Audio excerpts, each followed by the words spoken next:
43절 말씀을 봉독하겠습니다. 느헤미야 12장 27절로 43절 말씀입니다.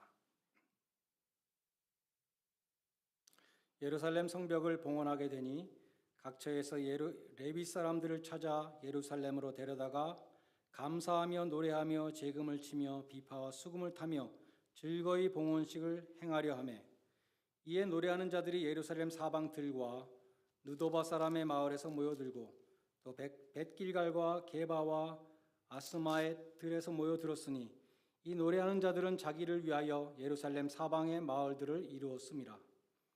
제사장들과 레위 사람들이 몸을 정결하게 하고 또 백성과 성문과 성벽을 정결하게 하니라.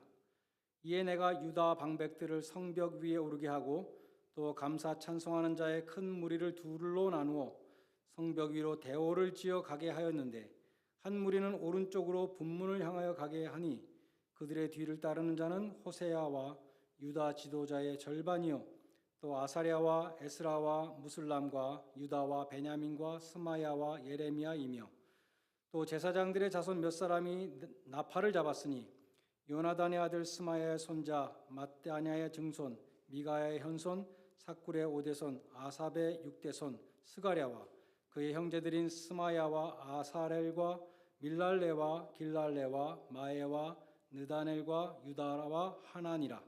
다 하나님의 사람 다윗의 악기를 잡았고 학사 에스라가 앞서서 샘문으로 전진하여 성벽으로 올라가는 곳에 이르러 다윗성의 층계로 올라가서 다윗궁 윗길에서 동쪽으로 향하여 수문에 이르렀고, 감사하는 다른 무리는 왼쪽으로 행진하는데 내가 백성의 절반과 더불어 그 뒤를 따라 성벽 위로 가서 화덕망대 윗길로 성벽 넓은 곳에 이르고 에브라임 문이로 옛문과 어문과 하나넬 망대와 한메아의 망대를 지나 양문에 이르러 감옥문에 멈추매, 이에 찬송하는 두 무리가 하나님의 전에 섰고 또 나와 민장의 절반도 함께 하였고, 제사장 엘리야김과 마아세야와 미냐민과 미가야와 엘요에네와 스가랴와 하나냐는 다 나팔을 잡았고, 또 마아세야와 스마야와 엘레셀과 우시와 여호하난과 말기야와 엘람과 에셀이 함께 있으며, 노래하는 자는 다 크게 찬송하였는데 그 감독은 예스라히야라. 이날에 무리가 큰 제사를 드리고 심히 즐거워하였으니 이는 하나님이 크게 즐거워하게 하셨음이라.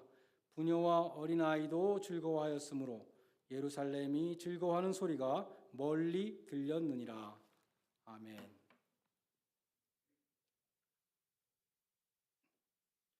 오늘 본문에는 이스라엘 사람들이 성벽을 하나님께 봉헌하는 장면이 기록되어 있습니다. 이 성대한 봉헌식은 두 부분으로 나누어져 있습니다. 첫 부분은 성벽 위를 걷는 축제로 느헤미야가 한 무리를 이끌고 시계 방향으로 돌았고, 다른 무리는 에스라가 이끌고 시계 반대 방향으로 돌았습니다. 이 둘째 부분은 이 두 무리가 성전에서 만나서 하나님께 제사를 드림으로 클라이막스에 이르게 되었습니다. 성벽 위로 행진하는 두 무리를 이끌었던 느헤미야와 에스라는 당시의 정치적인 지도자와 종교적인 지도자를 대표하는 사람들이었습니다. 여러분은 느헤미야서가 두 부분으로 나눠진다는 것을 기억하실 것입니다. 1장부터 7장까지는 성벽을 재건하는 내용으로 느헤미야가 지도적인 역할을 했습니다. 8장부터 10장까지는 영적인 개혁, 영적인 부흥이 일어나는 내용인데 에스라가 주도적인 역할을 했습니다. 성벽을 이제 봉헌하면서 느헤미야서의 두 부분이 하나가 된 것이죠. 에스라가 찬양대의 절반을 이끌었고 느헤미야가 나머지 절반을 이끌었습니다. 중요한 것은 느헤미야가 건축한 성벽을 무리가 다 돈 후에 신앙의 중심지 곧 에스라가 관장하는 이 성전에서 하나가 되었다는 것입니다.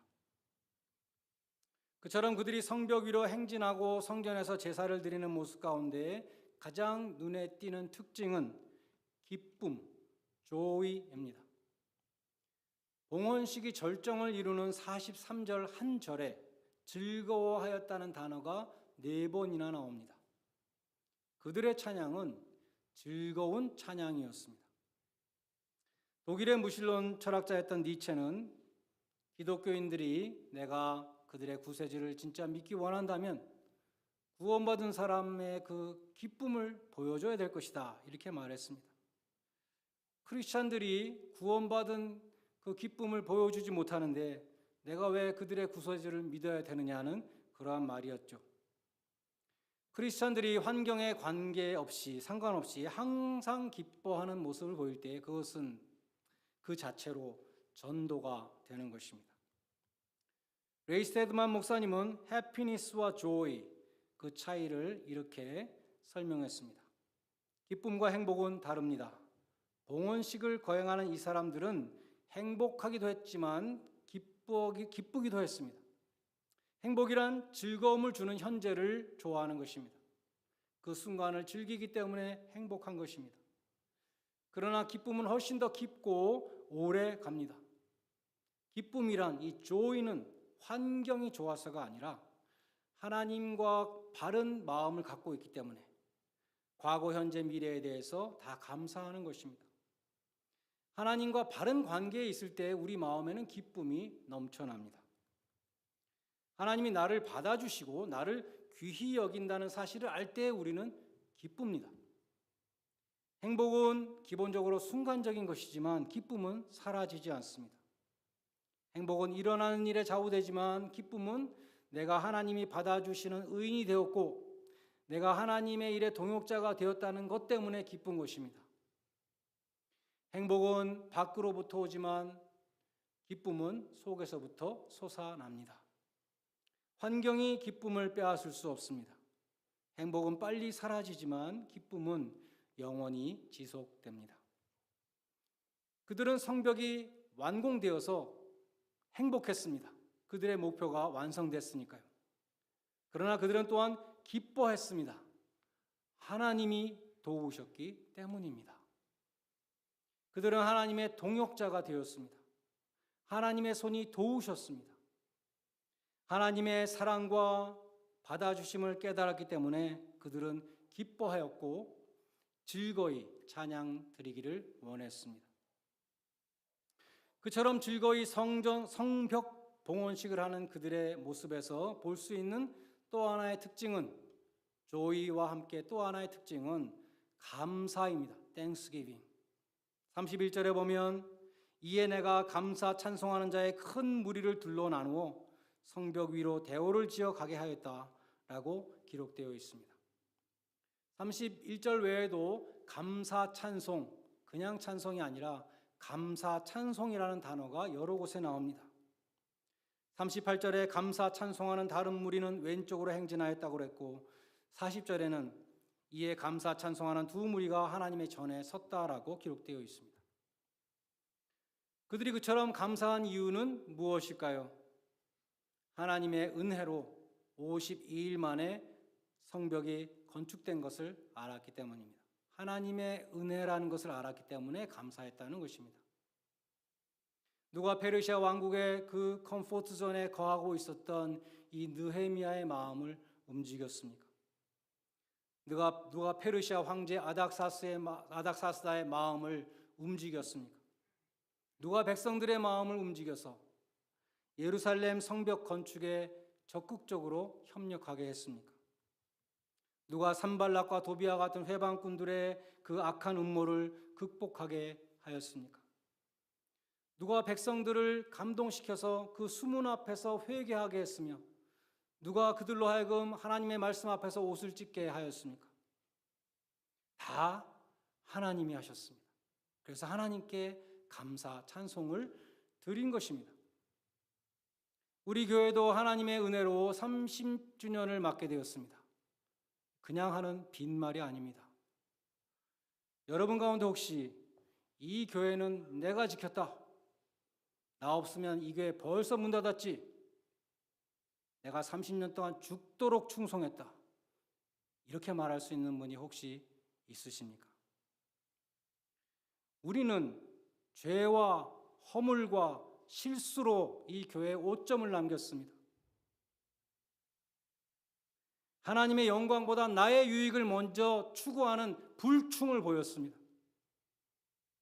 이사야도 나는 입술이 부정한 자라고 그랬는데 우리의 부정한 입술을 가지고 하나님의 교회에 해를 끼쳤습니다. 그렇지만 하나님이 우리 교회를 지금까지 지켜주셨습니다.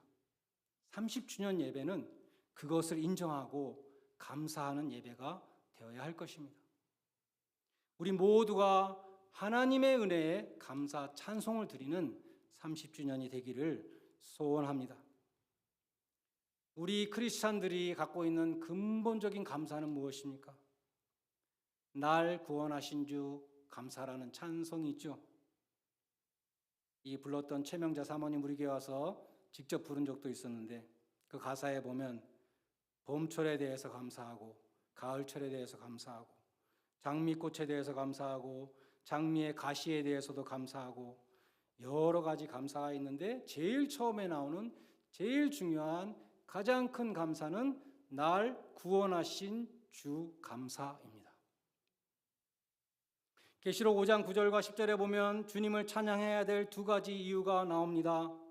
첫째는 일찍 주님 죽임을 당하사 각 족속과 방언과 백성과 나라 가운데서 사람들을 피로 사서 하나님께 드리셨기 때문에 우리는 찬양한다는 것이죠.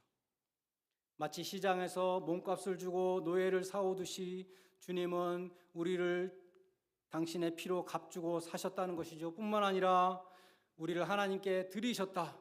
하나님을 섬기는 백성으로 바치신 것입니다.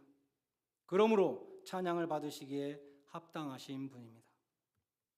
둘째는 그들을 하나님 앞에서 나라와 제사장을 삼으사 땅에서 왕노릇하게 하셨다고 했습니다. 어린 양 되신 주님은 자신의 십자가 피로 사신 그 하나님의 백성들을 나라와 제사장으로 만들어 주셨습니다. 제사장은 예배하는 자들이잖아요. 하나님의 보좌 앞에 나가 경배하는 섬기는 자들이 되게 해주셨고, 나라라는 것은 그리스도와 더불어 왕노릇하는 사람들을 만들어 주셨다는 것입니다. 다스리는 자가 되게 해주셨다는 것입니다. 구속하신 백성들을 제사장과 나라로 만드셨기 때문에 찬양을 받으시기에 합당하시다는 것입니다. 합당하시다는 단어가 헬라어로 악시오스입니다.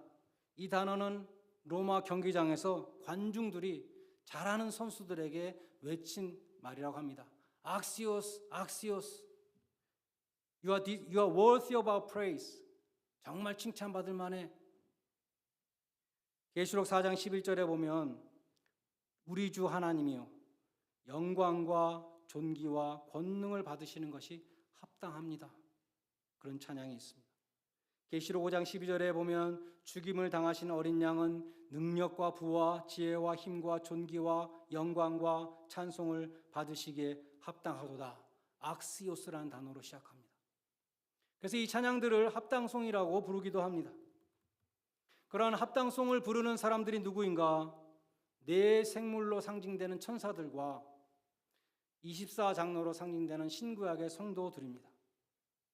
계시록 4장 10절에 보면 그 24장로들이 보호자에 앉으신 이 앞에 엎드려 세세토록 살아계시는 이에게 경배하고 자기의 관을 벗어서 보좌 앞에 드렸다. 이렇게 기록되어 있습니다. 그들이 머리에 쓰고 있었던 관은 경주에서 승리한 자에게 주는 면류관이었습니다. 그 면류관을 씌워주신 분에게 다시 그 면류관을 돌려드렸다는 것입니다. 그러면서 찬양했다는 것입니다. 자기가 받은 면류관을 보좌 앞에 드리며 찬양하는 이 모습은 진정한 예배자의 모습을 보여줍니다. 하나님 앞에 자신을 내세우는 사람은 진정한 예배자가 될 수 없습니다. 하나님 앞에서는 하나님이 주신 면류관마저도 벗어드려야 합니다. 그래야 하나님께 진정한 영광을 돌려드릴 수 있는 것입니다. 이스라엘 백성들이 예루살렘 성벽을 봉헌드렸다는 것은 데디케이션, 봉헌드렸다는 것은 그 성벽을 하나님의 것으로 드린 것입니다. 너무나 당연한 것 같지만 우리는 그렇게 하지 못할 때가 많이 있어요. 이 사람들이 각기 구역을 나눠서 지금 성벽을 건축했잖아요. 내가 건축한 구역이 있습니다. 부분이 있습니다. 요거는 내 겁니다. 사람들은 그렇게 말하기 쉽다는 것이죠. 그렇게 소유권을 주장하는 것은 봉헌이 아닙니다. 내가 건축한 이 성벽의 일부를 더 이상 내 것이 아니고 하나님 것으로 드립니다. 이것이 봉헌입니다. 헌금을 봉헌한다는 것은 이 물질은 이제 하나님의 것입니다 라고 드리는 것입니다. 교회 건축을 한 후에 어떤 교인이나 교인들이 영역권을 주장하면 territorial rights라고 그러죠. 심각한 문제가 생깁니다. 어떤 사람이 얼마나 많은 건축 헌금을 했던지 간에, 얼마나 건축에 큰 공을 세웠든지 간에 건물에 대한 소유권을 주장할 수 없습니다. 교회 건물은 하나님의 소유이고 하나님의 영광을 위해서 사용되어야 하는 것입니다. 이스라엘 백성들이 성벽을 하나님께 봉헌하면서 그 성벽 위를 돌면서 말하자면 이렇게 선포한 것입니다. 맞습니다. 내가 성벽의 일부를 건축했습니다. 그러나 이제 이 모두를 주님께 드립니다. 주님 홀로 영광을 받아 주시옵소서. 마지막으로 10장에서 본 것처럼 그들은 성전 사역에 필요한 물질을 계속해서 공급하겠다고 하나님과 약속을 했습니다. 그리고 그 약속을 지켰습니다. 그래서 기쁨으로 드린 그 봉헌의 결과로 성전 사역에 필요한 물자가 풍성하게 채워졌습니다. 그래서 우리가 읽은 바로 다음에 나오는 본문입니다. 그들은 인색함으로나 억지로 내지 않고 기쁨으로 즐거이 드렸던 것입니다. 아이론사이드 목사님이 즐겨 인용하는 예화가 있습니다. 어떤 스코틀랜드의 노신사가 예배 시간에 헌금을 하면서 실수로 금화를 떨어뜨렸습니다. 금화를 헌금 주머니에 떨어뜨렸습니다. 당시 스코틀랜드에서는 헌금을 거둘 때에 헌금위원이 그 헌금 주머니가 끝에 달려있는 긴 장대를 가지고 장의자에서부터 쭉 밀어서 헌금을 걷고 다음 열로 가서 또 쭉 밀고 헌금을 걷고 그렇게 했습니다. 제가 어렸을 때 다녔던 동네 교회에서도 그렇게 헌금을 거두었습니다. 어린 저희들은 그것을 잠자리채라고 불렀습니다. 이 노신사가 쉴링을 넣는다는 것이 실수로 금화를 넣은 것이에요. 노신자는 자신의 실수를 알아차리자마자 다시 그 금화를 빼려고 했습니다. 그러자 헌금위원이 장대를 확 잡아 빼면서 말했습니다. 나 once in, always in. 한 번 넣은 것은 뺄 수 없습니다. 그러니까 이 노신사가 그럼 할 수 없네. 그럼 내가 하늘에서 큰 상을 받아야겠구만. 그렇게 말을 했다는 것이죠. 그러자 헌금위원이 또 대답했다고 합니다. 나 you will get credit for the shilling. 노신사가 쉴링을 드리려고 했기 때문에 하나님께서는 그 쉴링에 대한 마음만 받으셨다는 것이죠.